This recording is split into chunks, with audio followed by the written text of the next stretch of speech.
It's Spoilerin time, my friends. This is the companion show to Cordkillers. If you haven't seen Cordkillers, we talk about all the industry moves, when the stuff's coming out, how to watch it.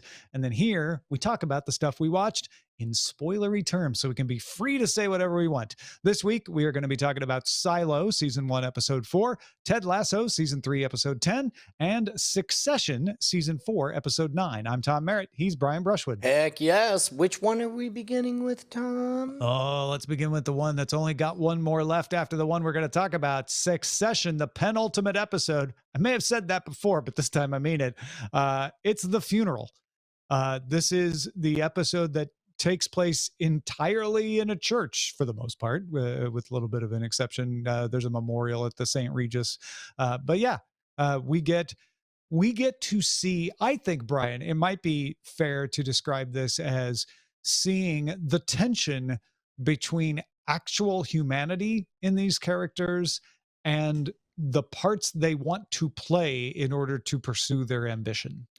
Yeah, so I believe last week you did correct, but you had said out loud that this was going to be the last episode, and so I guess that was in my head going into it, and I forgot the part where you corrected it and said, no, it's the second to last one.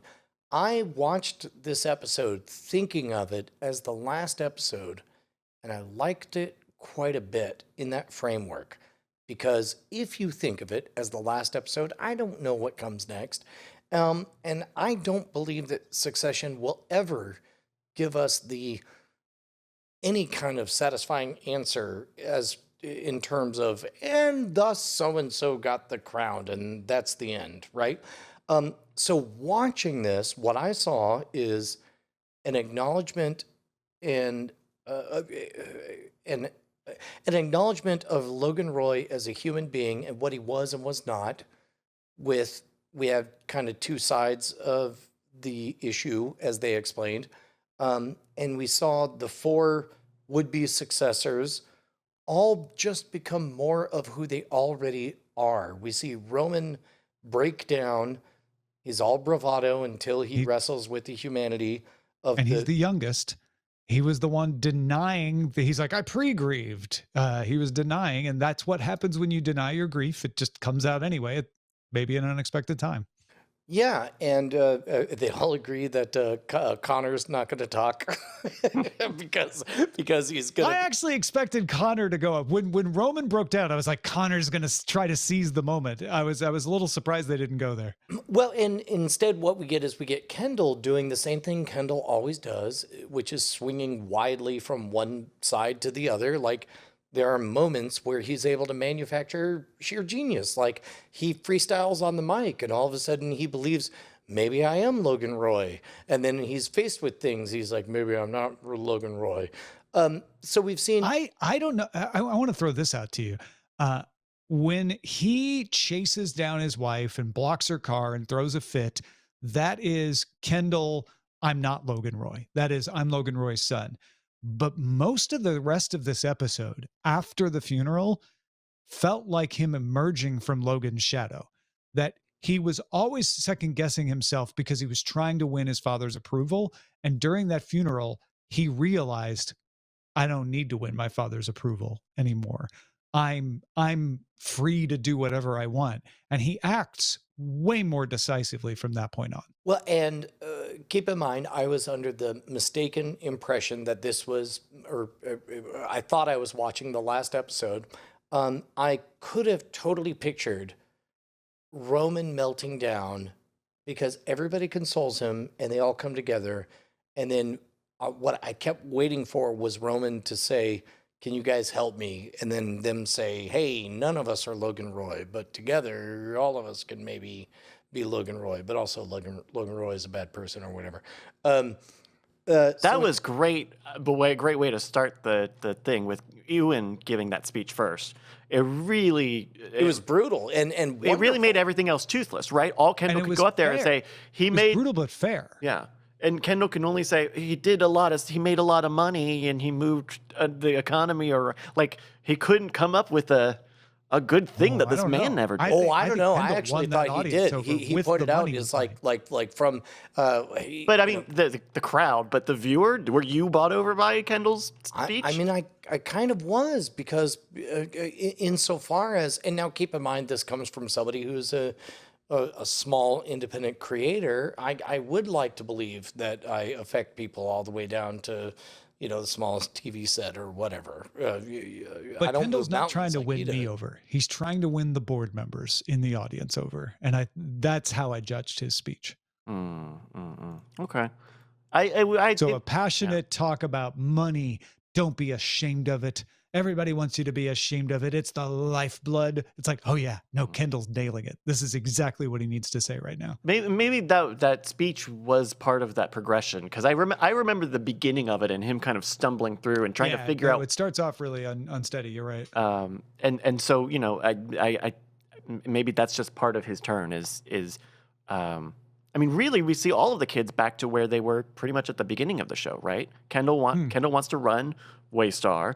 Shiv is kind of on the outside, would love to But be also invited. would like a chance. Yeah. Roman? Has some skill, but he kind of washed out. He kind of choked at the last minute. And so instead indulges in some awful self-abuse by intentionally running. They literally, it's a bit on the nose that they call it the running of the bulls on 5th Street. And he runs in there intentionally trying to get run over by a bull or whatever. Oh, I didn't get that. I must have missed that line. Yeah, no, the cops The say policeman the says, bulls don't are go down running there. on It's like the 5th. running of the bulls. Oh, And then- gotcha. Yeah. Yeah, Then that was a great bull moment. shows Him up. having his Lion King stomped on moment. That was powerful. Yeah, I don't know what more I want. Tom, Who wins? Who wins the Game I of don't know Thrones? what more you want either. What I'm looking forward to is the face-off, right? The show is called Succession. The battle has been who's going to succeed Dad, but it's been toothless because Dad was never going to give it up. Now he's gone. This is what we've been waiting for. They put him in the ground. There is no more waiting. There is no more, So it's- yeah, but we got to do the funeral. It's- All bets are off. Shiv has made her bid. Kendall is making his bid. Roman washed out, but what we know about Roman is he always just kind of jumps back on and tries to claw his way in. So this last episode is going to be the 3-way battle. it's specifically, it's got to end with a board member vote, right? A vote from the board of directors. It could end. I don't know how it's going to end because, and that's the beauty of the show, it could end with none of them getting it. And that I would be happy with that. This is the final battle for Succession though. And I'm here for that. If all 3 of them lose, I would not be shocked. If Kendall wins, I would not be shocked. If Shiv wins, I would not be shocked. I'd be a little shocked if Roman wins, but hey, you never know. I love have you seen the theory? The theory of who's going to What's win the theory? the Game of Of Thrones? Greg. It'd be Greg, because he Greg started from the ascendant. bottom. He's always been there. He's realistic. He knows Why the have we kept value him of a gallon of around? milk. Yeah, that would be fun, but also he's then that feels Game of Thronesy to make. He's the Peter principle too. He has failed up through this entire thing. Mhm. And actually we got reminded last episode of like, I don't get coffee anymore, Tom. Right? Right. Like, Well, but he's I been- need you to get me coffee. Yeah. Yeah. But it was very much a way of him to say like, I've risen past that now. Yeah. I think Game of Thrones is a good parallel insofar as like it will be equally as unsatisfying as the end of Game of Thrones. I think nobody will be happy if it's Greg. Whoa, interesting. So mean- you're saying your Depends on how they Tomlet's going to do break it. a few Gregs. Look, it's To make a gromlet. it's going to be Tom. It's going to be Tom because Really? for Yeah, it'll be one Tom. episode, He's also been maneuvering, right? and also narratively speaking, if it were going to be Tom, I would make absolutely certain that for one episode we respect Tom's work ethic and we put him in a place of low status and hard work so that we would be okay with him ending up on top. Oh, I just that sparked a thought. He makes a point, like you say, of working hard in this episode. He's busy. He makes a point of showing out that he is minimized in the tell-all story of what went down, which which makes him puts safe. which puts him in position Yep. to save the day. Yep. Whatever the resolution to the burned ballots is, ATN can have an effect on it. And that effect could be because of Tom Wamsgham's decision. And he could be on the face of the magazines and on the TV shows because of his decision. And then the board has to pick him because he is the hero of the moment. Oh, okay. Now that would be a satisfying end, because if it's not a pitying thing, but instead, like, he's checkmated everyone, and that's all this episode is like a retroactive after the fact. Yeah. Remember this? That was me. Remember that? I did that. Remember this thing? None of you can come up, and then It's an only Nixon can go to China kind of situation. all right. That would be a very satisfying ending. If frustrating. Yeah. And he's a perfect board candidate, right? Because the board knows he'll do whatever they want. Like he doesn't have a personality, and boards love that. How would you feel if suddenly Tom, forgive the phrase, grew a pair and all of a sudden just had everybody pinned? He would do it if it got him where he wanted. He'll always do whatever he needs to do to get where he wants. I don't know. He's been pretty awful at everything the entire series long. So. Yeah, but he's motivated to do it, right? So yeah, if he sees it safe, if he sees like, oh, if I do all this, no one can come at me, maybe. And then he marries Shiv again. Well, and that's the thing. He doesn't have any allies, quote unquote. He's got Greg, kind of. But no, he does not have Greg. Last episode. I mean, kind of. Yeah, no, I get. Yeah. But that's the tough position that he's in, and I think that is a tougher thing for he was on the cruise ship debacle. He was a public face of that. Like he does have a lot of problems that he's got to get over, and not having a Roy on his hip is going to be tough. Speaking of the cruise ship, they might try to make us think Jerry's going to get it too, because she was supposed to be fired. But I don't think that's where it ends. No, she just has just enough blackmail to. They could use her as a fake out, though. Speaking of the cruise ship, this is the second episode where, I normally don't watch the post-credit stuff, but I did this time. Second episode that the director was very, very proud of. Like, we had 4 cameras and we kept reloading them, so we were able to get a constant thing. Aesthetically, I thought you liked that a couple weeks back. I did. I liked it the first time.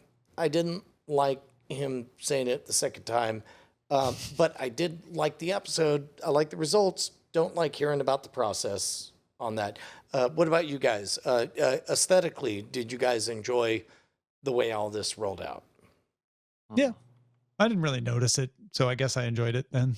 I did notice when there was one point where it was Ewan given the first speech, and they have him facing off camera right, and then when Kendall comes in, he immediately starts, and they've got him like exact opposite facing camera left, and it almost felt they were using a lot of the background framing intentionally, but also very like loudly, a lot of framing everything just perfectly while also trying to do these like weird human camera movements to give it that reality show feel that they keep trying to squeeze in.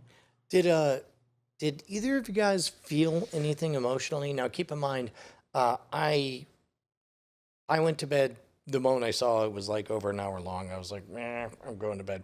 And then first thing this morning, I watched it. And I ain't gonna lie, I kind of shed a tear about like the experiencing of the humanity of the legend turned into a man that the kids experienced. No, I thought that was done well. I thought they did a great job of showing that each of these characters is in fact a human being and did have sadness about his passing. And there was a moment, especially when his brother was speaking, where you kind of saw everyone, even the jaded board members, kind of look and feel. And also, again, when Roman broke down, I think people realized like, oh yeah, that's a real moment.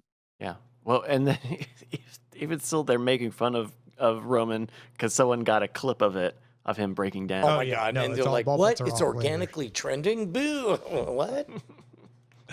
All right. Anything else on Succession? No, the show could end right now and I'd be okay with it. I suppose I look forward to whatever the epilogue is next week. That is Succession Season 4, Episode 9. Let's talk about Ted Lasso, Season 3, Episode 10. This is happening while the international efforts are being done. Am I right about that? The internet, it's called International International Break. games, yeah. And so we have a nice little subplot of Van Damme and Danny having to be on separate teams that are playing each other in these internationals, and so they become enemies for a little comedic effect. We have the person who hates Obisanya show up to try to start a competing league. That's a storyline based on an actual attempt to create a super league in Europe that was tried and failed by some folks a year or two ago. And what am I missing? I feel like there's also Very little. You're seeing. Yeah. You're also remembering there a brief were moment other where besides your opinion of it. Am I missing any plot lines? where what's her name stands up to Rupert and That's the Super League plot line. right. Nate. That's the other big one. Nate quit West Ham. He did not get fired. He quit, and he's depressed and staying with his parents. Yeah, That's the other. okay. Thank goodness we got a plot where Nate does a thing that's never explained. Thank goodness we got a mustache twirling villain from a previous episode to show up and cartoonishly do a thing that, Tom, I'm very glad to find out is based on an actual historic event. None of that was really made to feel real in this. I think Ted Lasso was in this episode. A very Ted light, but Yeah, it's Ted Light and Keeley Light. We see Keeley at the bar. That's kind of no, it. we see her a lot. And suddenly May pretends to not know who Keeley is. I would assume Keeley's been to the I don't bar. think Keeley's been in the bar much. she's never been to the bar before. It's like that Arrested Development moment. Like, I mean, you could be mad at this episode, Brian, without making up things to pick on. I don't think that's one to pick on. It seems unlikely that Keeley, who's in charge of socials for Richmond AFC, would not know the #1 Richmond AFC bar. That all of that struck me as unlikely. Yes, technically we've never seen her there or whatever. probably would have been at the games. Sure. Yeah, okay. And, then all right, never so- going to where the fans go. Okay. Okay. All right. But then also like, look, they met each other. Come That's on, your biggest like, problem? You want to spend most of your minutes talking about Keeley being at the bar, or is there something else that bothered you about this? Because there's something else that bothered me about this, and I think it's one of the same things that bothered you, which is that Super League scene with the food fight and the old men. What and it was happened with that? It was just a cartoon. How did they yada yada yada through a food fight and then not even make it clear exactly And what almost have happened? Rupert and her kiss. Ugh. Who threw the food? Why? To what end? You just made this whole rash. Like, ugh. I don't even know what I'm bad. looking at anymore. Also, Danny being mean, not a fan of it. Oh, that was fun. And sport. Look, Sport. yeah, you only get so many coupons Coupons to what? Be mean? to break from be silly. character. Yeah. To like the whole joke is, oh, it's the opposite of the thing you normally want. Apparently today was opposite day all the way down. I didn't love it. Yeah, I was entertained by that. Danny, the super positive, when you're not on his team, is not super positive. I buy that, but he's a caricature in both respects. So that one didn't bother me that much. The Super League thing I just thought was not handled with a lot of subtlety or heart, which is usually what Ted Lasso does. They just decided they hated the Super League and there was nothing good about it, and they would have a food fight about it. And it just felt like a shallow treating of the thing. And I did not buy at all that Rebecca would be able to say shame on you and picture them as little boys in the cave. Like, To that be just didn't honest, feel she real is to the me. shame nun. So if anyone's gonna sing shame, good point. it would be her. Fair point. Yeah, like and then really Nathan, like I wanted something more. Like, I understood why he was depressed, because he gave up his dream, right? He did the right thing. He did it for Jade, and then Jade had to go to Poland to visit family. And so now he's like, the thing that I did this for, she isn't even here right now. I'm just depressed. I get that. But then it spent a lot of time on telling me that over and over and over again. And I'm not sure what growth of Nate I got at the end, other than his dad said, "You're already always good at stuff." And he's like, "Oh, my dad does love me." Yeah. Although I will give props to the man. It's been a minute, but the I'm going to Poland. Oh, do you have family in Poland or something?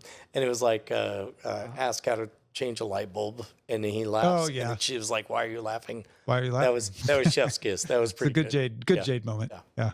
Yeah. Are we supposed to expect that Nathan is going to come back to Richmond?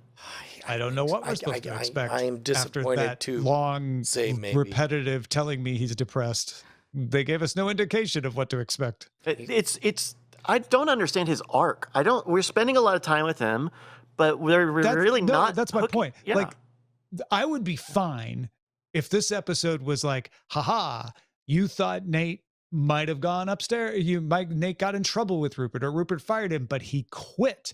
And no one knows why, because he's protecting Rupert, but he's also protecting Jade. That's all I need to know. And he's sad and he's holed up. Maybe give me the one scene where he's sad at home and his dad cheers him up. And I'm like, oh, this is even repairing his relationship with his dad.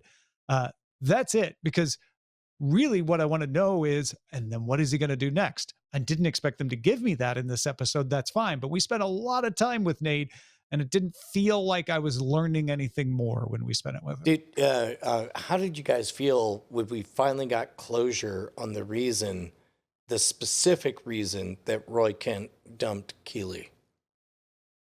Oh, right. That wasn't bad.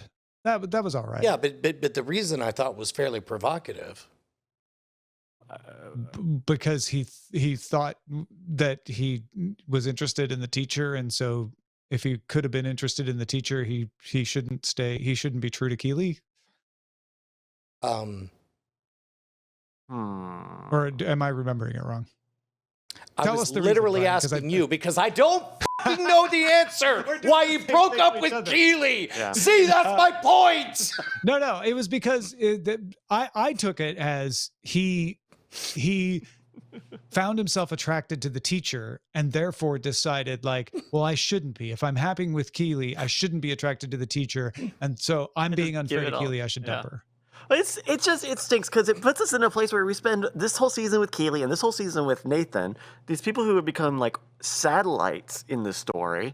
And we're just, I don't. I'll push back on that. Okay. That is a real thing that Roy experienced. And yes, it got lost to the point we almost forgot about it. But I thought like, oh yeah, you never see that part of this kind of story where someone is like, I'm doubting myself. I'm not good enough. And I'm going to break up with her because of that. You see a lot of the, like, I broke up with you for your own good, but not that sort of like self-doubt because I was attracted to another teacher. I like the way he realized it when he was talking to the teacher. Another story would have just had him go date the teacher. But instead he has the realization. I thought that was decent. I guess it's just because then the Keeley stuff where, she went from having the change with Keeley this season has been she had a building where she had a lot of people working for her, and we got to meet 1.5 of those people. And then now she has a building where one person works for her, and it was the one person in that 1.5 people. That was all right. Yeah, we I all would describe didn't like that her, and as now we kinda Keeley like her. had a big ride, had a big company with lots of people. Yes, we didn't get to meet all the people, but she had a full staff and funding. She lost it all because of love. Conveniently timed that it all fell apart right when Roy has his realization. But Rebecca is going to fund her. So she's able to take the one person that you didn't think she would value, but she learned to value and took her with him. Also, a weird flex where she said, I have that much money on me right now that either makes me believe that Keely's organization is worth very, very little, Oh, I thought or that was a that metaphor. Rebecca is I didn't think that was a woefully literal irresponsible truth. with how much money she carries on her. No, I didn't think that mean- was literally true. I thought that was just her saying, like, that's not that much money to me. It's fine. Yeah. But also for Rebecca, like you would be for it doesn't seem like Rebecca really cares about the soccer team. It doesn't seem like she really cares about soccer. She does. She told us she does. She gave that whole speech that ended in a food fight, Bryce. Remember? She spent the first You know half. what? I'm going to have to give the win over She to even Tom. told Ted, I want to win. I know. She spent the first half of the season saying that, being really, really mad She that the said team it in this never episode to Ted won. at the beginning of the episode. And I don't think it's enough. We're spending what I'm saying is like we really cared when they lost, and now they're just kind of winning in the background, and all the while she's got these boy problems, baby problems. It feels just dated. Like It was at least nice to have her back in the story this week. that's true. She's very. I'm glad she's not sidelined. Hey, that's a soccer reference. Oh, they did. They also did the "they're all little that your boys" goal? thing. Did you love that moment where she looked over and saw a bunch of little boys? Yeah, that was the. that moment could have worked for me in another situation. It just did not work for me there because I was not persuaded by any of that. Yeah. They really, I think they just really relied on having like 2 sentences of explaining it so that you thought, oh, this is based on the real time that this happened. I don't need to have a whole diatribe about coming down with an opinion on it. And now it just kind of is this very loose, abstract thing. Super League, we hate it. Well, finding Beginning and out end of just now that that's based on a real thing that that kind of happened. Yeah. That does alter things. Also, Gambling Man in the chat brings up the fact that his proposal is that maybe Jason Sudeikis's very public, very messy divorce unfolding while they were shooting this is part of the reason we don't have as much Ted Lasso. I don't know if any of that is true, but that's what somebody said. I It's tend the to main- doubt those things. Those are very I'm not there speculations that generally don't end up being true. I don't think that's why, because these things don't happen suddenly. Like, oh, Jason's having a messy divorce, let's change the script. Like, I don't think that would be the reason. Yeah, but the I- alternative is that they on purpose wrote a not very good season. I think Not on purpose. They didn't intend to write a very bad season. They just wrote a season that you're not enjoying. They wrote exactly the season they intended. Yeah. Mhm. So how many, obviously, what surprises await us in the rest of the season? Would one hope? I don't know. I haven't given that any thought, to be honest. I mean, to be honest, part of the reason I didn't like this episode is because so many of those things were transparently telegraphed way in advance. If here's the problem with that question, if I can answer it, then they won't be surprises. Oh. Yeah, I guess on my bingo scorecard, I made too many correct predictions, and I did not have a good time on this episode. That was simply too hope- smart. I No, hope no, that we're I'm gonna not saying be I'm too smart. I'm not poking you. I'm Here's saying- how I'll answer this question, Brian. I hope we're surprised by where Nate's story goes. I hope we're surprised by how AFC Richmond's season ends. And I hope we're surprised by the decisions Ted Lasso makes about his life, his loves, and his career. I've said a similar thing before, but one thing I really hope I'm surprised by is how much awesome football is played on this show. That's something I would very much like. Yeah. Oh, you know what occurred to me? Kansas City has a Major League Soccer team. Oh. You've heard the rumors, right? What?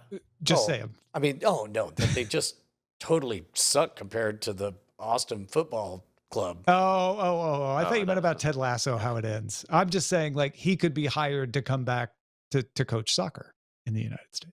That would give a reason to end the show. And they've been cagey about And then it. he This at the gets end of the back with show. his wife, who's the one person. And Coach Beard comes back. And Nate can takes run. over AFC Yeah, Richmond. Nate can run. Nate, I've always wanted to go to America. I'm Nate. No, Nate doesn't go to America. Nate takes over AFC Richmond.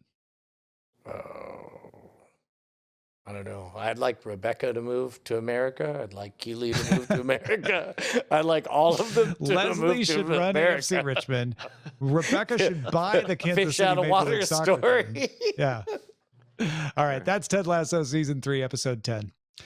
Let's talk about Silo, season 1, episode 4. It's Juliet's first day on the job, and she's poking around. The deputy is off the chain, off the handle, and the mystery of the death of the mayor is now dominating the plot. Tom, I had a moment watching this, and I stopped and I texted Bonnie. I was like, do you remember how awesome Battlestar Galactica was with the alcoholic XO? What if you could have that again right now? That's what's happening. He's the Colonel Ty of the Silo. Exactly. I don't know that they'll follow through with it, but wait. He doesn't die by the end of it, does he? No. Yeah, but he's fighting somebody, and it's somebody. Wait, is that somebody? The computer guy from down below? The computer guy? Yeah. They No, it was the guy. I thought it was the guy that he went and confronted and was like, "You're the guy he confronted has a bigger beard. The guy that he fought had a trim beard, and then later there's like a mugshot thing, and it doesn't look like it. I mean, I thought that guy was dead. I thought they were like they recycled his body dead. Maybe they did. Doggone it. As far as I know, the computer guy is unequivocally dead, but that would be a twist if he wasn't. I mean, I guess it's not impossible. Also, keep in mind, Tom and I both read this book, and neither of us remember it perfectly, and we don't know how. Yeah, no, I just thought it was one of the people he had confronted down below. He had unjustly accused, who was getting back at him. I will say this much: this show is quite good. The pacing is extraordinary. The design is excellent. The character development is excellent. Khan is really good. Like we talked about last week. Okay, so she's a fixer. She's somebody who wants to fix things. She doesn't like the messy human aspect of things. That was fleshed out in this episode. And as I had hoped in this episode, she finds herself crossing the threshold into a different set of Game of Thrones stuff. Which we see with the quick manipulation to get her into being sheriff, and also the quick manipulation to get her out of, hopefully, being sheriff, according to the powers that be. I love everything about it. I can't wait to watch it a second time. It's way, way good. Yeah. Hat tip to Tim Robbins playing Bernard. I forget he's Tim Robbins. Yeah. The guy who plays her dad, however, just continually looks like Jorah Mormont to me. But he keeps looking like, and Bryce, maybe you could find a picture of it. In my mind, he looks like a de-aged Walter White almost. Oh, but he is, he's Jorah Mormont from Game of Thrones. Yeah. Right? Yeah. But, I can't see past that. He plays both That's all old he and looks young like. in the show. Yeah. Right. And when he's young, he plays young enough that it's like I could almost see him as a young Walter White or something. Where are we going next with this one? I don't remember the book, Tom. And to be honest, I'm really not happy. asking you to tell me on the book. I'm asking you because you don't remember the book. Where do you think we're going next? So we had the moment where, and again, like all good surprises, they set up the clanging of the vent, and they laid it out in front of us, and then later Juliet discovers it, pulls up much like she did in the Down Below, which, by the way, I hated that episode, but I was glad that they did it because now we get to that thing. She's got some kind of magic book of secrets that's going to lead her on a quest to figure out the real truth, as it was fairly directly written on the back of the badge, the word truth. She also has to win over the rest of the staff and get to a point of getting people to trust her. I certainly hope that the deputy stays alive long enough because he's the most interesting character in the show. I also absolutely loved the moment where they made it look like he was about to commit suicide, but it turns out he just needed a punching bag. Yeah. You like that? I did love hated it. that. I loved it. I loved it. Really, that felt like a very, very cheap pop.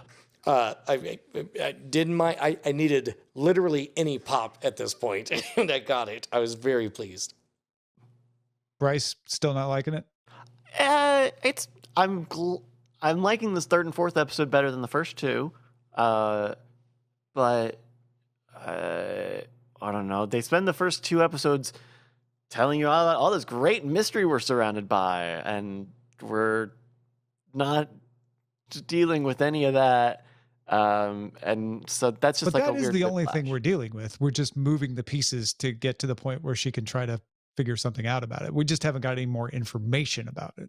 Yeah, I guess I lost sight of some of that, but I like this episode a bit. I kind of wonder what this show would look like if you just don't have those first two episodes. Well, I mean, you would probably lose some big piece. Yeah, sure, you would lose something, but I wonder what if you that could would do be those first two episodes in one, because What- you do need Holston going out. like.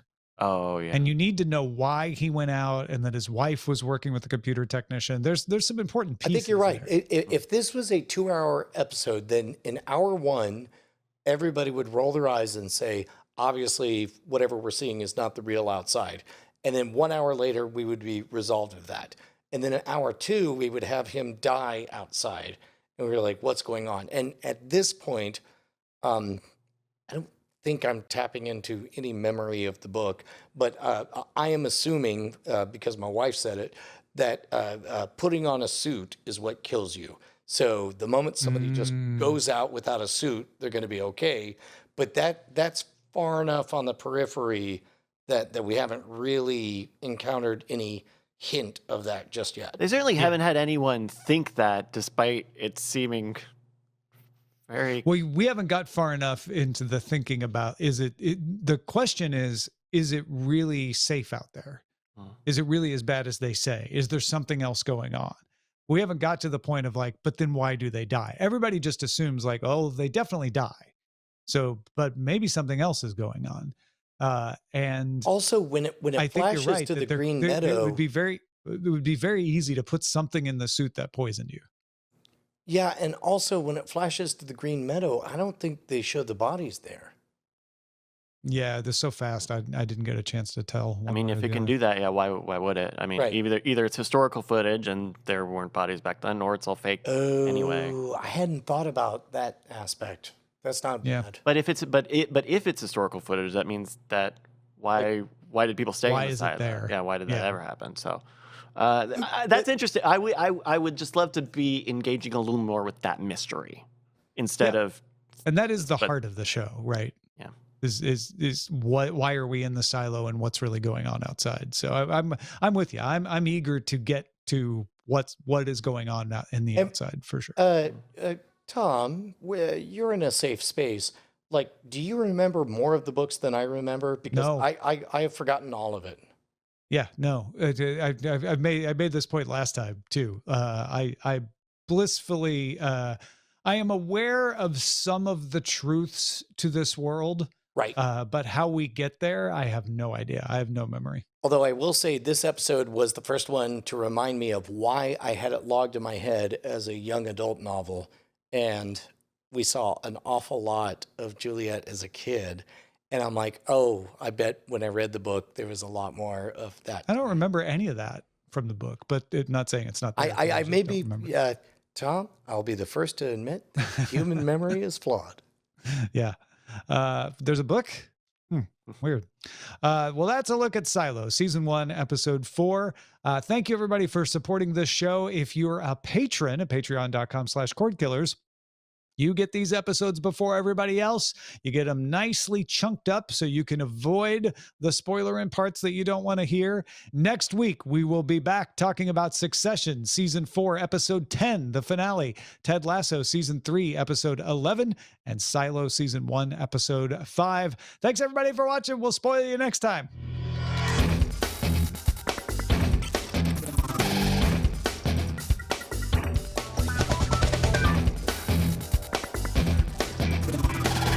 Diamond Club hopes you have enjoyed this program.